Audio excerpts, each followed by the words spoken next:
Cabeceiras de Basto, véritable entrée à Terras de Basto, est située dans la zone de transition entre les provinces de Minho et de Trás-os-Montes. Elle est caractérisée par des vallées verdoyantes qui abritent des villages pittoresques.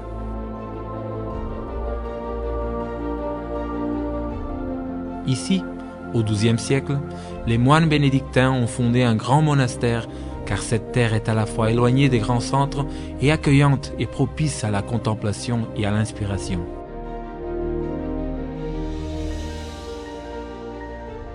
Le Basto représente un guerrier lusitanien. D'après la légende, pour défendre le monastère des Maures, son abbé, posté devant la porte donnant accès au monastère, a crié « Juste là, par Saint-Michel, jusque là, c'est moi qui est sûr », Basto eu en portugais.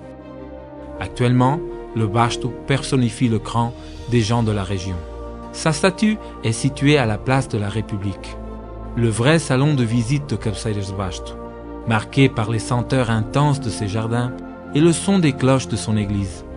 Cet endroit ravive des histoires et des passions de personnes surveillées par cette sentinelle érigée devant une demeure appartenant autrefois à un baron et aujourd'hui maison de la culture. Le monastère de São Miguel de Refojos de Basto, véritable joyau du baroque, intègre l'église et le centre muséologique d'art sacré, la mairie et l'école. Conçu par André Soares, un architecte de Braga, le bâtiment actuel construit au XVIIIe siècle est classé bâtiment d'intérêt public depuis 1933.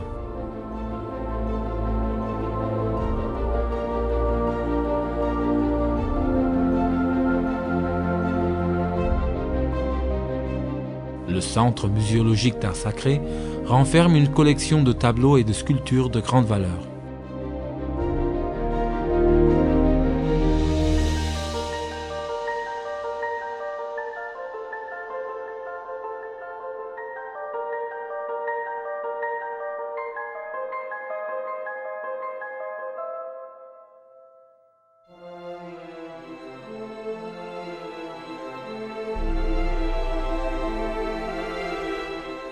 Une promenade dans la commune nous permet de comprendre les raisons pour lesquelles les moines bénédictins ont choisi cette terre.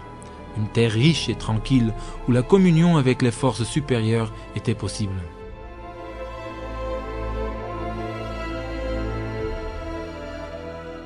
La zone nord de la commune intègre le périmètre de la Serra da Cabreira, qui propose des parcours de randonnée et mène les visiteurs jusqu'à des sites surprenants et inespérés. Ici, nous retrouvons des paysages uniques et des traditions ancestrales. Une grange de 20 mètres de longueur repose sur 12 paires de pieux. Elle est située dans le village de Carazedo, arrondissement de Búcos.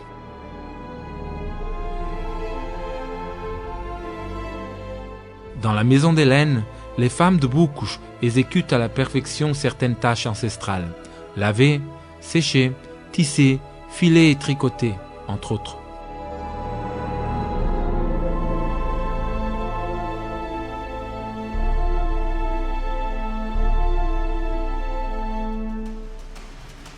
Le bâton portugais est une démonstration culturelle qui servait autrefois à défendre l'honneur et la dignité de ce peuple guerrier et brave, souvent utilisé lors des règlements de compte. La Serra de Cabreira est marquée par une nature quasiment sauvage qui recense de nombreux troupeaux qui peuvent s'y promener et paître, tout en se laissant approcher.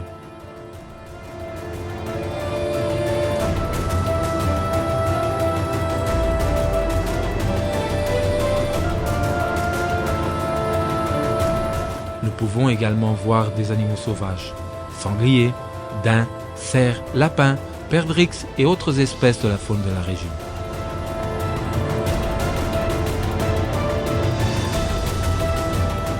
Également dans le centre d'éducation environnementale, nous pourrons apprécier certaines de ces espèces de la faune et de la flore autochtone.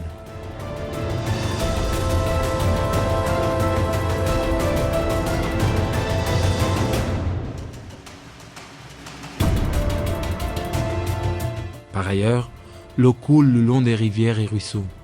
Nous y trouvons des nazes, des barbeaux et des libellules.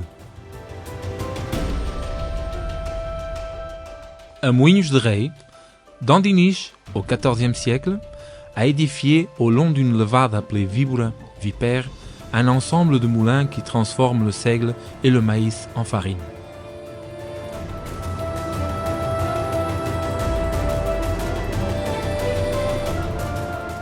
Au milieu du maquis, le barrage d'Oural, alimenté par la levade de Vibura, est une zone de loisirs et de repos qui charme les visiteurs.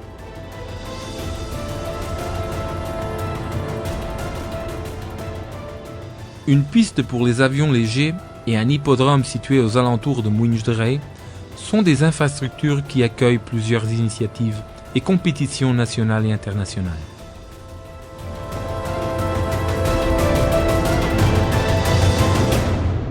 La Serra de Cabreira est l'endroit idéal pour les parcours de VTT, permettant aux visiteurs d'admirer la beauté naturelle tout en faisant du sport. Les villages de Formigueiro ou Moscoso, dans l'arrondissement de Rio Douro, sont des zones de nature à l'état pur, et le Nariz do Mundo, né du monde, est un point fort. Dans la ville de Cavés, le patrimoine est très précieux. Le pont sur le Tâmega, mentionné dans les œuvres de l'écrivain Camilo Castelo Branco, est classé monument national.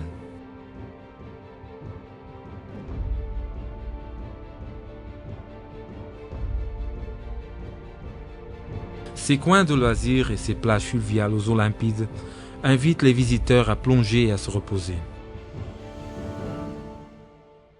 La ville d'Arco de Baúlho abrite le musée de Terras de Basto.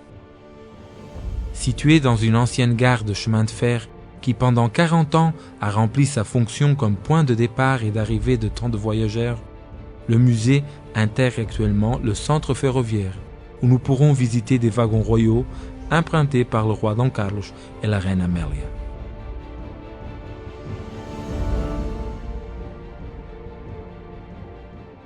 C'est dans ce musée de Terras de Basto que nous pourrons, à pied ou à vélo, rejoindre Amarante par l'écopistes. Construite au long de l'ancien canal de chemin de fer, le visiteur peut admirer des paysages exubérants peuplés de 1000 couleurs et senteurs.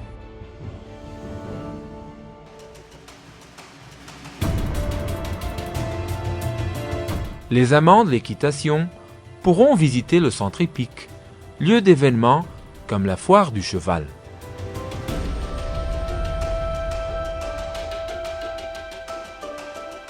Doté de demeures magnifiques, Cabeceiras de Basto tient également d'autres équipements diversifiés, comme la maison municipale de la culture et la maison de la musique. École moderne, bibliothèque, pavillon sportif, le citoyen a à sa disposition d'excellentes réponses éducatives, culturelles et sportives.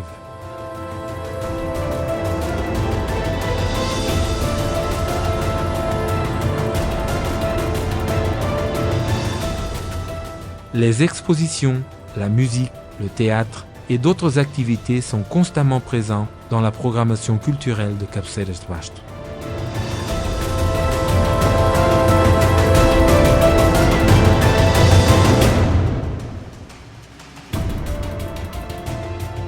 La bande cabeceirense, institution bicentenaire siégée à la Maison de la Musique, est un véritable vivier d'anciens musiciens qui éparpillent dans le monde entier les sons magnifiques de compositeurs célèbres comme Joaquim Santos, originaire de Cabeceiras de Basto.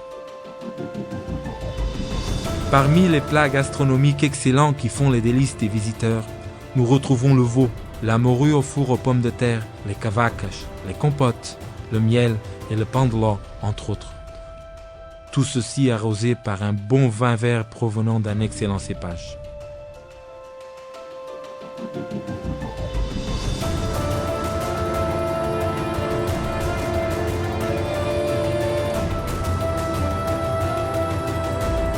Par ici, il y a des vies bien remplies et des âmes immenses qui prennent de plus en plus d'ampleur, dansant dans les fêtes au son des chants populaires et de la musique traditionnelle, souvent représentée par le théâtre réel de leur propre vie.